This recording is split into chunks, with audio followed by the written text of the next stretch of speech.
Hello friends, Indian polity की इस test series में हम लोग यूपीएससी के लिए, यूपीपीसीएस के लिए, आरओ और एआरओ के लिए या फिर अन्य जो स्टेट के एग्ज़ाम होते हैं उसमें जो कुछ बेहतरीन क्वेश्चन पूछे जा सकते हैं उन क्वेश्चंस को हम लोग डिस्कस करेंगे। यह सीरीज आप लोगों को बहुत अच्छी लगेगी। बहुत इंपॉर्टेंट क्वेश्चन होंगे, किसी न किसी फॉर्म में ये क्वेश्चन बार बार एग्ज़ाम में पूछे जाते हैं और फिर से पूछे जाएंगे। तो आइए सबसे पहला क्वेश्चन देखते हैं। सबसे पहला क्वेश्चन है इंडियन कॉन्स्टिट्यूशन में जो शेड्यूल्स हैं और दिए हैं उसके बारे में है। क्वेश्चन ये है कि which schedule of the constitution deals with administration and control of schedule area and schedule tribes. यानी कि हमारे इंडियन कॉन्स्टिट्यूशन में ऐसा कौन सा शेड्यूल है जिसमें शेड्यूल एरिया और शेड्यूल ट्राइब्स के एडमिनिस्ट्रेशन और उनके कंट्रोल के बारे में डिस्कशन किया गया है। तो वो जो शेड्यूल है वो है शेड्यूल 5th, यानी आंसर हमारा यहाँ से क्या हो जाएगा, सी हो जाएगा। बिल्कुल शॉर्ट मैनर में हम लोग डिस्कस करेंगे, बहुत ज़्यादा डिस्कशन नहीं होगा, जस्ट आपको अपनी नॉलेज भी यहीं पर टेस्ट करनी है। अब अगला क्वेश्चन देखते हैं। अगला क्वेश्चन है पंचायती राज से। इसमें पूछा गया है कि इनमें से कौन सा स्टेट है इंडिया का जिसने सबसे पहले पंचायती राज इंस्टीट्यूशन को क्या किया, एस्टेब्लिश किया था। तो सबसे पहले पंचायती राज इंस्टीट्यूशन को एस्टेब्लिश करने वाला जो स्टेट था वो था राजस्थान। तो आंसर हमारे यहाँ से क्या हो जाएगा, सी हो जाएगा। अब अगला क्वेश्चन है the appointment and posting and promotion of district जज in state are made by the. यानी कि अगर कोई जो डिस्ट्रिक्ट जज होता है उसकी अपॉइंटमेंट, पोस्टिंग और प्रमोशन जो है वो कौन करता है। तो अपॉइंटमेंट, पोस्टिंग एंड प्रमोशन जो डिस्ट्रिक्ट जज होता है उसका करता कौन है, तो ये गवर्नर द्वारा किया जाता है। तो आंसर हमारे यहाँ से क्या हो जाएगा, बी हो जाएगा। आप लोग कमेंट में जो है इन क्वेश्चंस के आंसर भी दे सकते हैं। अब अगला क्वेश्चन जो है वो है हाई कोर्ट से रिलेटेड। इसमें पूछा गया है कि the institution of high court originated in India. तो हाई कोर्ट का इंस्टीट्यूशन जो है वो सबसे पहले ओरिजिनेट हुआ था 1862 में। तो आंसर हमारे यहाँ से हो जाएगा बी। अगला क्वेश्चन देखते हैं। अगला क्वेश्चन है a person who is not a member, मतलब member of the state legislature. यानी कि एक पर्सन जो कि स्टेट के लेजिस्लेचर का पार्ट नहीं है, तो क्या वो चीफ मिनिस्टर अपॉइंट हो सकता है। तो हाँ, बिल्कुल अपॉइंट हो सकता है। अब क्वेश्चन ये है कि जो है कितने मंथ के लिए, कितने टाइम के लिए अपॉइंटमेंट उसकी की जाती है। तो 6 महीने के लिए अपॉइंटमेंट की जाती है। तो आंसर हमारे यहाँ से क्या हो जाएगा, डी हो जाएगा। 6 महीने के अंदर उसको किसी न किसी जो है कॉन्स्टिट्यूंसी का क्या मेंबर बनना पड़ता है। ठीक है।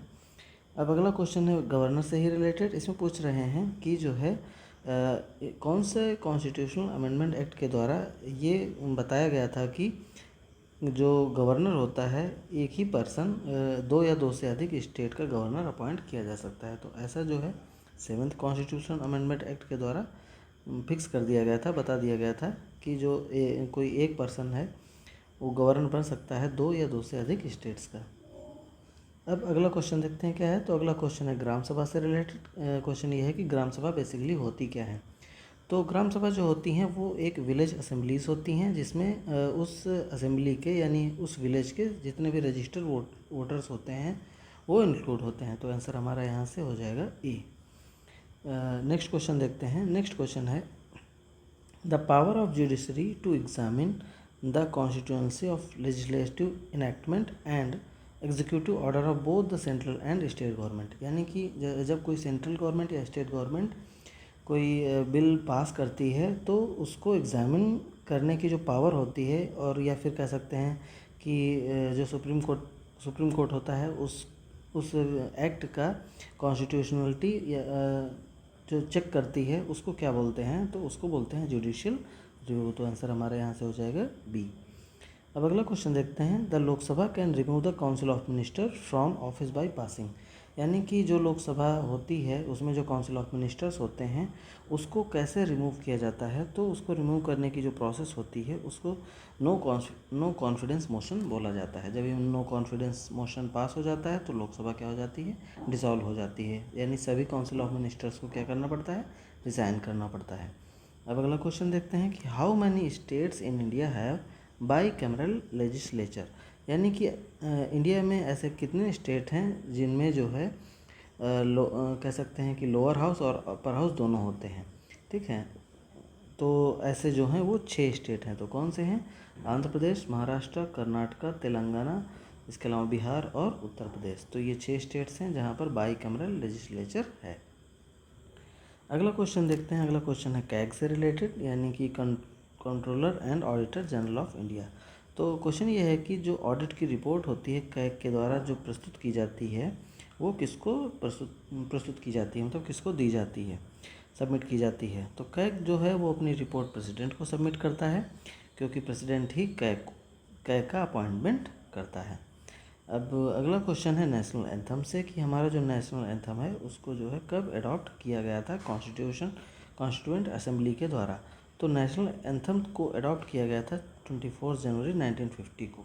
तो आंसर हमारे यहाँ से डी हो जाएगा।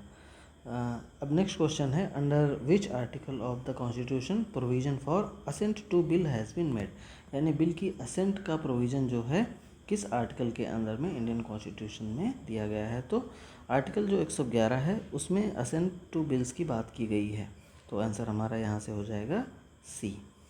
अगला क्वेश्चन देखते हैं। The chairman and members of the state public service commission, यानी जो स्टेट पब्लिक सर्विस कमीशन होता है तो उसके जो चेयरमैन होते हैं वो अपना ऑफिस कब तक होल्ड करते हैं। तो जो चेयरमैन होते हैं और स्टेट पब्लिक सर्विस कमीशन के और मेंबर्स जो होते हैं वो जो है 6 साल या फिर उनकी एज जब 62 ईयर्स की हो जाती है, विच एवर इज अर्लियर, यानी 6 साल पहले पूरे हों या 62 ईयर्स पहले पूरे हों, तो जो है वो उस दिन तक जो है अपना ऑफिस होल्ड करते हैं। तो आंसर हमारे यहाँ से हो जाएगा बी हो जाएगा 62 ईयर्स। आज का लास्ट क्वेश्चन है कि जो 9th शेड्यूल है इंडियन कॉन्स्टिट्यूशन का, उसको किस अमेंडमेंट एक्ट के द्वारा ऐड किया गया था। तो जो 9th शेड्यूल है वो फर्स्ट जो अमेंडमेंट एक्ट हुआ था उसी के द्वारा 9th शेड्यूल को ऐड कर दिया गया था। होप सो आप लोगों को सेशन अच्छा लगा होगा ना। अगले सेट में हम लोग और कुछ बेहतरीन क्वेश्चंस को डिस्कस करेंगे। वीडियो अच्छा लगा हो तो वीडियो को लाइक और चैनल को सब्सक्राइब जरूर करें। Thank you.